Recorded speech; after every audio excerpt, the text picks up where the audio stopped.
Last remaining residents of Ukrainian ghost town face fury of Russia's onslaught.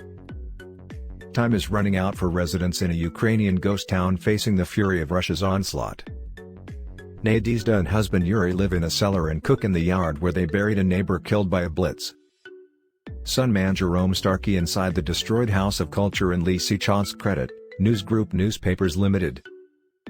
An elderly woman collects water in the city of Lysychansk Credit, News Group Newspapers Limited. A destroyed petrol station Credit, News Group Newspapers Limited. They have no power, gas, or running water. Their block of flats has a 10-metre hole on its front torn by shells. Around 100,000 people have fled Lysychansk, the zombie twin city of Severodonetsk. Nadiezhda, 61, and Yurii are among the last 6 residents in a 5-story Soviet block that used to be home to 100. They live on handouts from volunteers who run the gauntlet of Russian artillery surrounding the city on 3 sides. Residents charge their phones on their soldiers' generators, but only to use them as torches as there is no mobile signal in the city. But the checkpoints are mostly unmanned because there are so few residents left. 3 bridges that link Lysychansk to Severodonetsk have all been destroyed.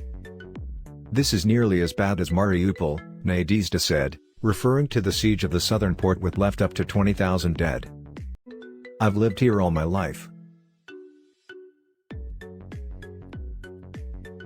Brussels boosts to hope of EU state. The European Commission yesterday backed Ukraine's bid for EU candidate status. Yesterday the European Commission gave formal backing to the bid. Chief Ursula von der Leyen wore a jacket in Ukraine's colors and said, "We all know that Ukrainians are ready to die for the European perspective."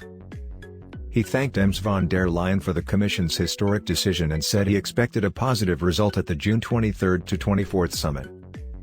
Some don't seem to care if they live in Ukraine or Russia. Police Chief Oleksiy Horov said around 35 people were recently arrested for collaborating with Russian forces.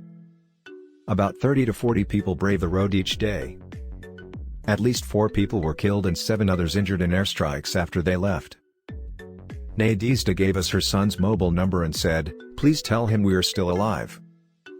Russian missile supplier blitz.They Vladimir Putin suffered another naval embarrassment as a Russian boat carrying air defense systems to Snake Island was destroyed by the Ukrainian Navy yesterday.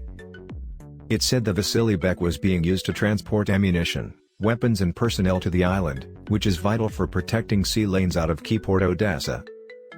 It was said to have been hit by a pair of Ukrainian-made Neptune cruise missiles, with heavy loss of life. It was believed scores more may have perished when the Vasily Bek was struck in the Black Sea yesterday. Determined residents who refuse to leave the city cook in the street because they have no gas or electric credit, News Group Newspapers Limited.